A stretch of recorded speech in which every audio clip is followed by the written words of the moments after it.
I don't know the song.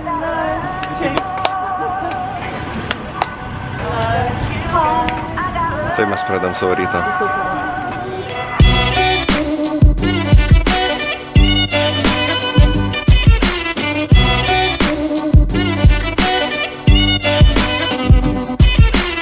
Labas rytas, draugučiai. Šiandien varysim į Pai, kitą miestą šalia esantį. Dabar tiesiog turim sulaukti autobuso, bet kol laukiam autiko, varysim pavalgyti.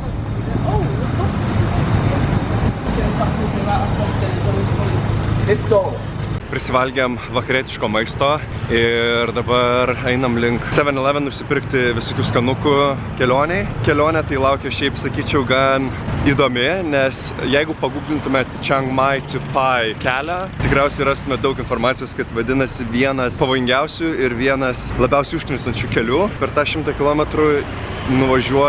pravažiuoji tiksliau 770 posūkių, kažkur maždaug. Tai važiuosim per kalnus, mūsų nelabai žavi tikrai šitas dalykas, nes posūkių labai daug, važiuosim su nedideliu mikriuku, kas labai gerai yra. Einam nusipirkti skanukų ir varom į autobusą.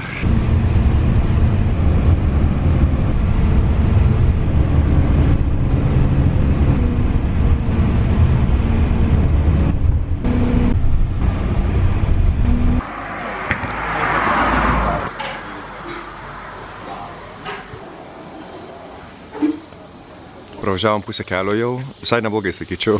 Sustavom dabar trumpai pertraukėliai, pasiėmam atsigert. Šiaip nėra taip blogai, kaip tikėjausi. Mūsų mikriuko vairuotojas, kaip koks ralio vairuotojas, visus posūkius nukerta. Šiaip gerai, nes nesijaučia tų posūkių tada, tai realiai jisai per vidurį kelio tiesiog važiuoja ir pusę praskipina. Visus aplenkia absoliučiai, tai daug greičiau nuvažiuosim negu tikėjausi. Sakyčiau, visai nieko, tik tai šitie biški dužia. Jis tai visai okei, jei tai biški pykina. Bet gal kaip nors ištemsim.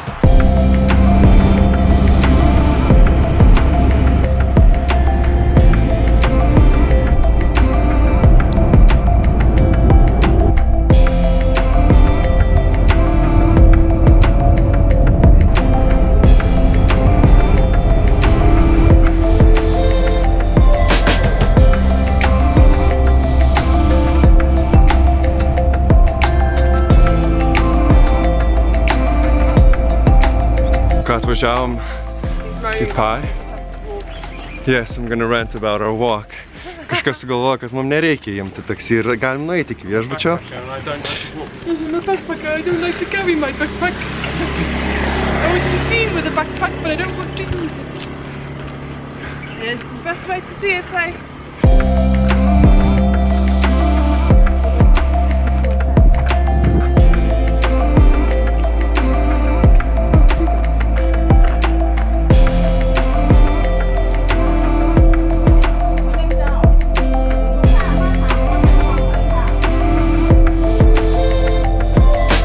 Man atrodo, kol kas įdomiausia vieta, kur apsistosim, tai mano lova ir lovas ir įėjimas visiškai per medį. Niekad nemačiau tokio įėjimo dar. Mes grinai gyvensim medyje. Labai keista vieta. Ir Rizena šiau ir zuo. Parodysiu, kaip atrodo mūsų čia va rankytėm plaut. Tulikas su dušiuku, viskas kaip pridera, tikrai žiauriai įdomi vieta. Įėjimas pats, ar baras, ar kažkas, neįsivaizduoju, kas čia yra, bet irgi labai įdomus. Jausmas šitam name tai kaip pas močiutę kaime, nes tokių random dalykų yra, kaip pavyzdžiui, tuliko duris neužsirakina, kažkokios random šlangos mėtosi visur, kažkieno paliktas senas tampų šepetėlis. Kaip išsiaiškinom, tai aš pasirodo ne hotelį užbukinau, o homestay. Homestay yra, kai tu pas kažką apsistoji tiesiog papildomam kokiam namelį ar namelį medyje. Ir čia visur tokių dalykėlių palikta matyt žmonių, kurie čia gyvena. Tai yra, va, snacksų turim, pakabukas tiesiog, močiutės lygintuvas. Tokio old schoolinio senai nematęs aš.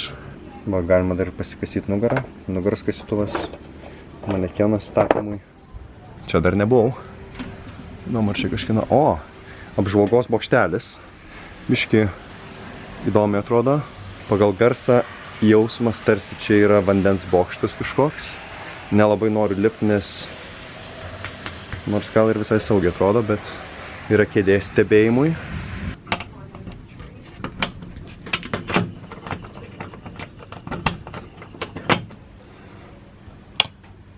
Ooh, that's cute.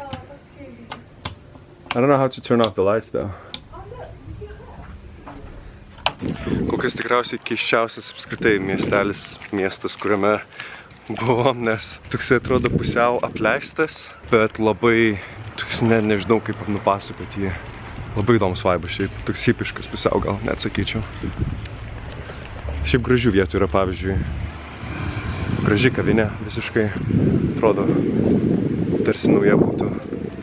Ir tokių gražiai pastatytų naujų dalykų atrodo yra, bet kartu ir tokių žiauriai apleistų pilna.